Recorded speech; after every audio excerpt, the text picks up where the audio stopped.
Olá, nós vamos discutir as questões hoje referentes à prova N1, que eu apliquei a vocês, e para que vocês saibam primeiro os critérios de avaliação, a prova de múltipla escolha, por questões que eu posso dizer depois presencialmente, que acho que não vou falar pelo vídeo, não seria cortês, né?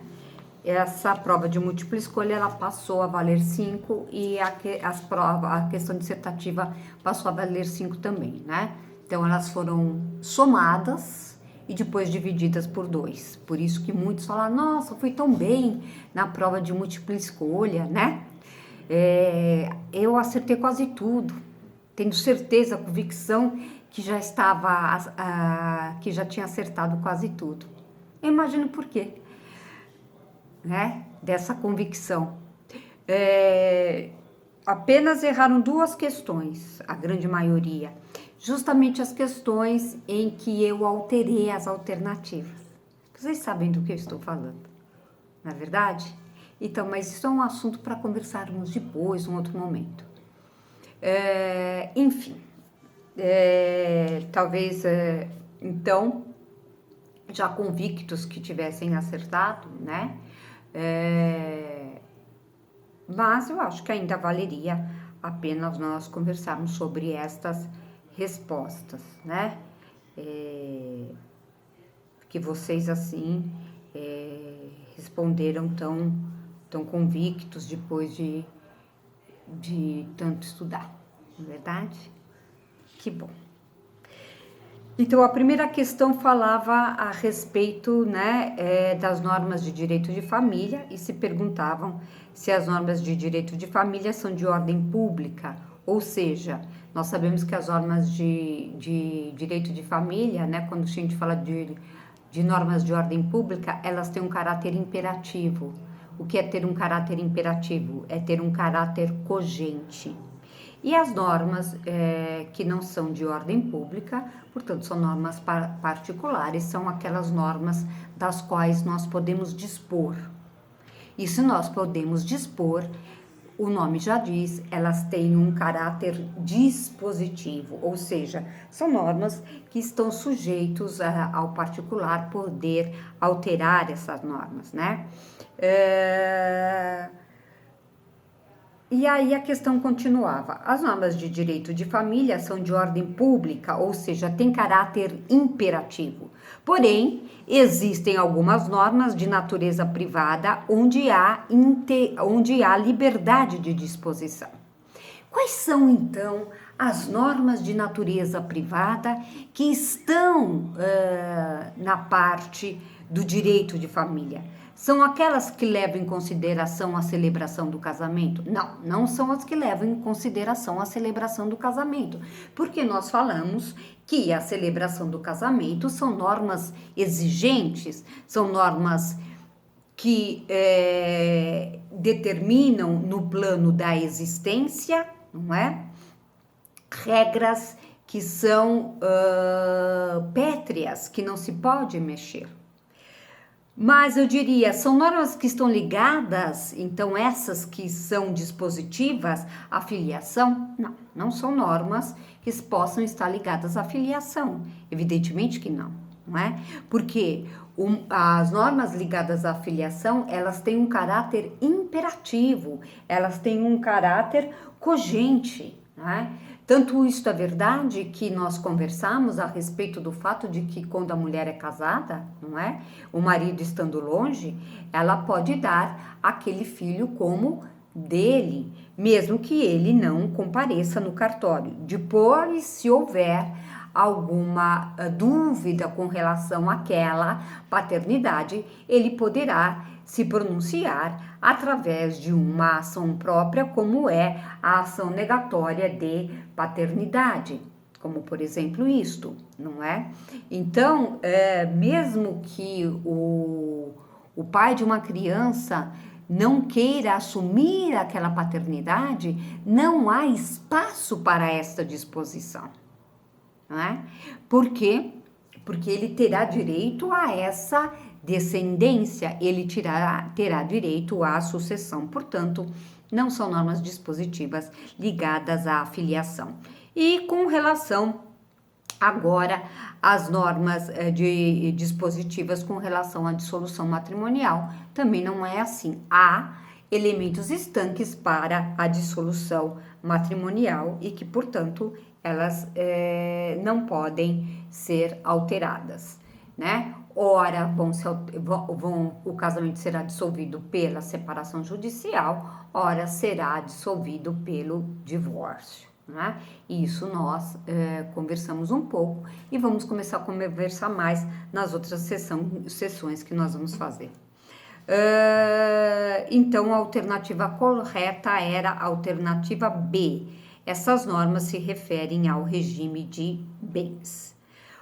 A questão 2 falava, não constitui características do casamento. Não constitui características do casamento.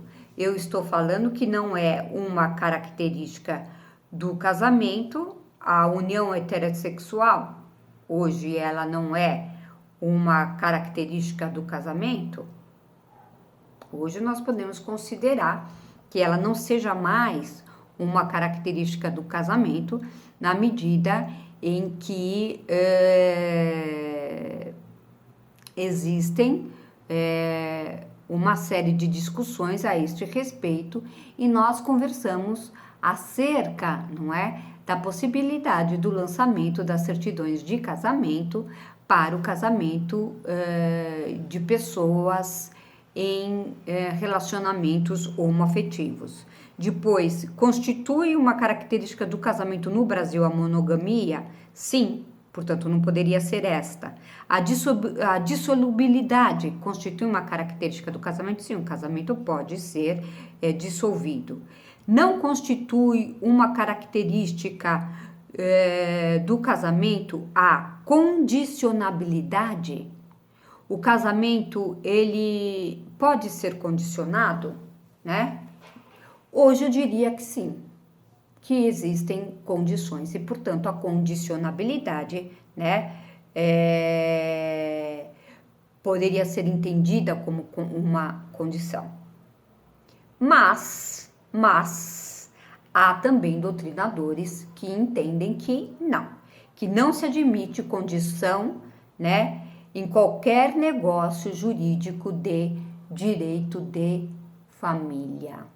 Não se admite condição em qualquer negócio jurídico de direito de família. Então, não seria possível. Porém, nós estamos vendo, sim, situações em que existem condições, né? Então, poderia ser a alternativa C ou poderia ser a alternativa D. Eu entendi, né, que a alternativa C, não é? Que não constitui características do casamento, a condicionabilidade era hoje ainda a mais presente. Então, alternativa C. 3. Para que o casamento seja existente, são necessários os seguintes pressupostos. Alternativa A, diversidade de sexo, não é? Consenso e celebração na forma da lei, né?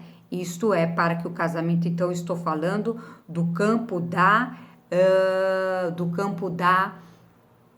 existência, né? Para que o casamento seja existente. Diversidade de sexo, consenso e celebração na forma da lei. Ora, olha que curioso, né? O mesmo aluno que coloca na questão 2 a alternativa D, que fala da união heterossexual, é o mesmo aluno, né, que colocou na questão 3 a alternativa A. Interessante, né? Como é que pode ser? Ele milita na posição de que não constitui uma característica do casamento a união heterossexual, ou seja, né, que podem haver casamentos entre homossexuais, e depois, na questão de número 3, ele fala que para que haja casamento tem que ter diversidade de sexo. Há, no mínimo, uma controvérsia, né? E eu falei bem claro para vocês, olha, existem doutrinadores que falam o casamento de homossexuais não existe. Por quê? Porque toda a parte de celebração leva em conta a existência de diversidade de sexos. Então, se a gente falar do plano da existência e falar, não é, a respeito de casamento, ou casamento, por exemplo, no religioso com efeitos civis, vai exigir diversidade de sexos para algumas religiões, por exemplo, na Igreja Católica, na Igreja Protestante. O que se entende, então, é que nos casamentos entre homossexuais, o que você tem é um casamento como contrato e não casamento como instituição. Entendido como casamento instituição, eu só tenho casamento para os heterossexuais, doutrinariamente falando, né? E que essa questão foi criada pela jurisprudência e pelo provimento.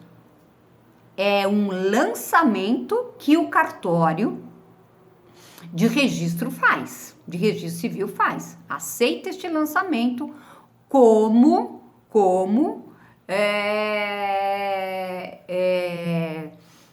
o lançamento na certidão deste casamento, não é? Casamento, contrato.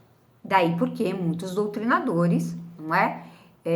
Não por questões de convicção religiosa, mas por questão de abraçar uma determinada orientação dogmática. E aí eles não aceitam que seja assim. Eles entendem que a lei, que o Código Civil, que, portanto, administra as questões ligadas a toda a parte de uniões e casamentos, deveria fixar esta ideia, não é? Então, só poderia ser no item 2 a alternativa C. E aí, se você teria colocado a alternativa D no item 2, ou seja, que você fala que o casamento heterossexual não é uma característica, no item 3 você colocar a alternativa A, é porque você não está coerente com as suas ideias, ou porque você entendeu que num determinado concurso público em que essa questão, não é, foi levada à baila, você foi lá e viu a prova e teve a facilidade de estar na sua casa, e aí então Jean Passan resolveu colocar aquela alternativa, né? Preferiu fazê-lo desta forma. Muito bem. 4. Podem se casar. A alternativa correta era a alternativa C. Os maiores de 16 anos com autorização dos pais ou responsáveis, né? Porque nós sabemos que os maiores de 16, entre 16 e 18 anos, eles estão na idade núbil. Mesmo com a idade núbil, o que entende-se é que eles podem casar e aí eles não precisariam ter um suprimento judicial com relação à idade, com relação ao suprimento da idade núbil deles, né? Mas precisam ter autorização. Então, não confundir o suprimento judicial de idade, e autorização. Então, entre 16 e 18 anos, você pode casar com autorização dos pais. Quando você não atinge a idade núbil, é preciso que o juiz lhe dê um suprimento de idade, né? Suprimento de idade. Portanto, a alternativa correta era a alternativa C. Na questão 5, que as alternativas eram diferentes daquele concurso que me referi, não é? Que essa prova se assemelhava, as alternativas eram, eu modifiquei do concurso, né? Eu modifiquei as alternativas do concurso e coloquei uma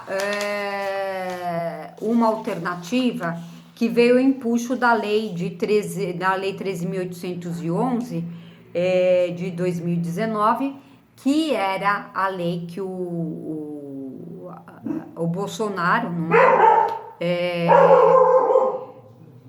criou e que proibiu o casamento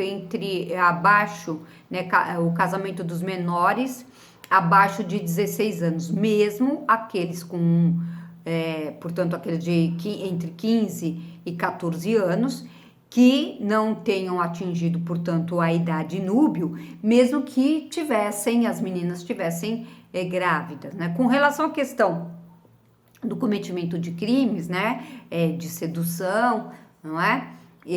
Ou do estupro presumido, né, pela gravidez, esses nós sabemos que já tinha caído por terra.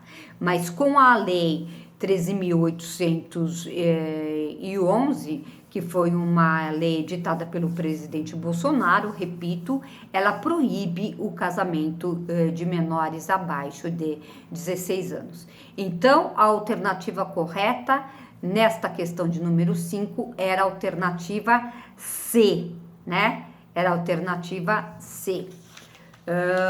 E aí, quase 90% errou, a não ser 2 alunas que essas se via claramente que tinham feito a prova esponte própria, né? Porque realmente o gabarito delas não batia com o gabarito a que me referi, dessa prova de concurso, e elas acertaram essa, assim como foram coerentes também com a questão de número 2 e com a questão de número 3, porque elas deram justamente as alternativas que eu falei. Então, você via que essa prova foi uma prova que essas 2 alunas, elas fizeram de forma bastante consciente e que você via que a coerência, né, nessas respostas. Muito bem. Questão de número 6. Assinale a alternativa incorreta. E aí nós verificamos o seguinte: a letra A, em termos de alternativa, falava: se o casamento for celebrado em desrespeito aos impedimentos matrimoniais, será considerado nulo? Verdade. Ele será considerado nulo, porque nós estamos falando de impedimentos. Alternativa B: os impedimentos são dirimentes absolutas do casamento? São dirimentes absolutas do casamento. Era o nome, inclusive, que o Código Civil de 16 se referia, como dirimentes, não é? Alternativa C: o juiz não poderá reconhecer os impedimentos de ofício somente a requerimento do interessado? Esta estava errada e, portanto, era a alternativa incorreta. Por quê? Porque o juiz deve, inclusive, reconhecer. Pode e deve reconhecer, porque nós estamos falando de normas de caráter público, portanto, de normas cogentes. O juiz não poderá reconhecer os impedimentos de ofício somente a requerimento do interessado. Não, porque isto é a alternativa incorreta, porque são questões de ordem pública e podem ser reconhecidas a qualquer tempo. Questão D: qualquer pessoa capaz pode arguir os impedimentos matrimoniais, pois se trata de matéria de ordem pública? É verdade. Tanto é verdade que está no artigo 1522, letra C. Assinale a alternativa correta agora. A alternativa correta na questão de número 7, era a alternativa D de dado, D de dado. E qual era? Em regra, as testemunhas do casamento podem ser impedidas, ou seja, podem ser parentes, amigos e etc, né?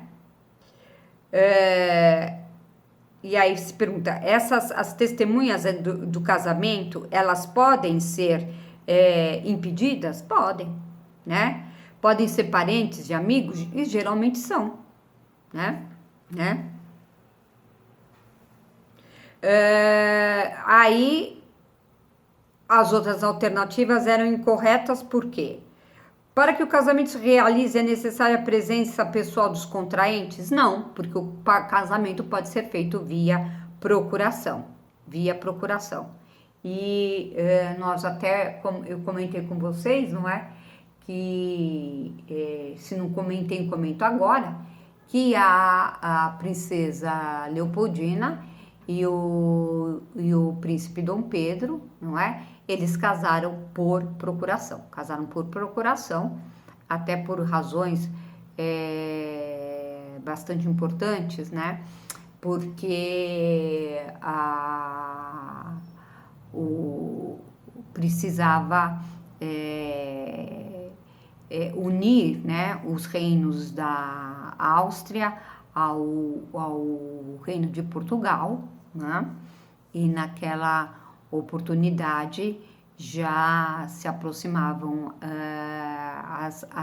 as guerras napoleônicas, né? Com a expansão desse império. E aí, então, o rei de Portugal, Dom João VI, ele veio para o Brasil com a cobertura da armada inglesa, né? Que era os ingleses, eles conhecidamente, eles tinham uma armada de navios muito importante, né? Era uma armada forte, assim como era a armada também dos portugueses, e vieram aqui escoltados, né?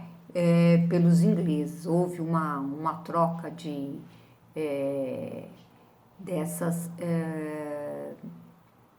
desses favores. E depois, então, essa expansão desses aliados todos, né, contra Napoleão Bonaparte, precisaria haver essas alianças, né? E dentre essas alianças que se formavam, o casamento precisaria ser breve. Então, a princesa Leopoldina, né, que era austríaca, como todos sabem, ela veio para o Brasil, já casada com Dom Pedro. Então, o casamento pode ser por procuração. Então, desde aquela época, da época do Império, nós já temos essa possibilidade. O casamento pode ser realizado por meio de mandatário com poderes especiais outorgados pelo nubente por procuração pública ou particular? Não. Apenas por procuração pública. Não pode haver procuração particular. No casamento civil, dispensa-se o pronunciamento da forma sacramental, qual seja, de acordo com a vontade que ambos acabais de afirmar perante mim, de vos receberdes por marido e mulher, eu, em nome da lei, vos declaro casados. É dispensado? Não, não é dispensado. Nós até conversamos sobre isso, né? Que poderia ser até uma norma anacrônica, mas era mantida, né? Então, a resposta da alternativa da pergunta 7 era a alternativa D. Assinale a alternativa incorreta na questão de número 8. A alternativa incorreta é a alternativa incorreta, é a alternativa B de bola, né? No casamento nunculpativo, é exigida a presença de 4 testemunhas desimpedidas, né? Não é verdade, né? Nós precisamos de 6 testemunhas, e aí eu remonto a vocês os artigos 1540 e 1541. Questão de número 9. Sobre causas suspensivas do casamento, assinale a alternativa correta. A alternativa correta era a alternativa A. Se apontadas a tempo por quem de direito, as causas suspensivas poderão obstaculizar a consumação do casamento. É verdade, né? E aí vocês podem se valer do artigo 1524 do Código Civil. A questão de número 10. O casamento celebrado em desrespeito às causas suspensivas será, alternativa 10, ele será válido. O casamento em razão das suspensivas. Ele será válido, né? Mas ele será irregular. Mas aí estou falando das suspensivas. Suspensivas, né? Será válido, mas irregular. Eu não estou falando, olha, nós temos causas impeditivas e causas suspensivas. E ainda nós temos situações de casamentos nulos e anuláveis, que não tem nada a ver com as causas suspensivas. Ok? Então, um casamento realizado com causas suspensivas, ele pode ser um casamento válido, e aí, portanto, se ele é válido, ele não é nem nulo e nem anulado, mas ele é irregular. Por este motivo, por ser irregular, é que é a ele aplicada uma sanção. E qual é a sanção? É se casar no regime total da separação de bens, certo? Artigo 1641, inciso 1º do Código Civil. Nós estamos na questão de número 10, eu tenho 26 minutos de vídeo, eu vou parar, que eu vou armazená-lo e depois eu vou voltar para dar continuidade a partir da questão de número 11, ok? Tudo bem para vocês? Então, estão acompanhando, estão entendendo, né? Então, quero que vocês aproveitem essa correção, muito embora fosse uma correção que eu quisesse passar para vocês presencialmente, mas infelizmente não foi possível. Mas a gente volta daqui a pouquinho, tá bom? Um abraço.